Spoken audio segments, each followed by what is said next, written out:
जय गुरुदेव, जय महाकाल. जर तुमची दक्षिण दिशा कट असेल आणि दक्षिण दिशा हलकी असेल, मोकळे असेल, दरवाजा असेल दक्षिण दिशेला, किंवा मग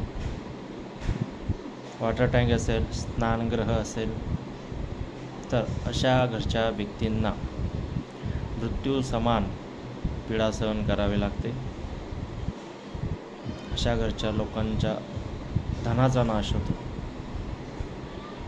मानहानी होते, खूप काही सहन करावं लागतं अशा लोकांना. दक्षिण दिशेला स्नानगृह नसावं, शौचालय चालेल आणि हलकी नसावी, जडत्व असावं, दरवाजा नसावा दक्षिण दिशेला, देव्हारा नसावा, देवाचं घर नसावं दक्षिण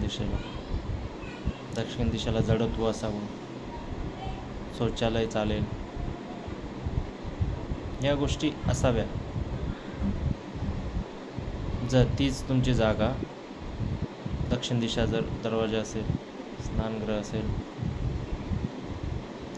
देव्हारा असेल, दक्षिण दिशा हलकी असेल, मोकळी असेल, साईड मार्जिन कट असेल, तर अशा घरच्या व्यक्तींना मानहानी सहन करावी लागते, धनाचा नाश होतो, मृत्यू समान पीडा त्यांना सहन करावी लागते.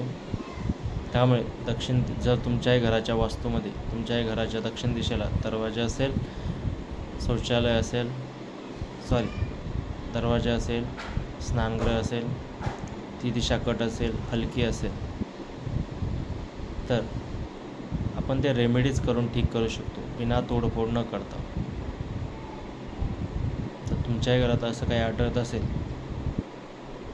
तुमच्याही घरात पैसा टिकत नसेल, धनाचा नाश होत असेल, तुम्हाला मान सन्मान मिळत नसेल आणि मृत्यू समान पीडा एखाद्या व्यक्तीसारखा आजारी पडत असेल, तर समजून जावं की आपली दक्षिण दिशा ही दूषित झालेली आहे.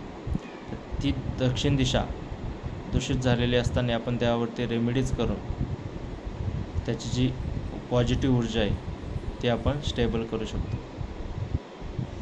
तिथे रेमेडीज करून पॉझिटिव्ह ऊर्जा निर्माण करू शकतो. त्यामुळे तर तुमची दिशा असे काही तुमच्याही घरात असे प्रॉब्लेम असतील तर त्वरित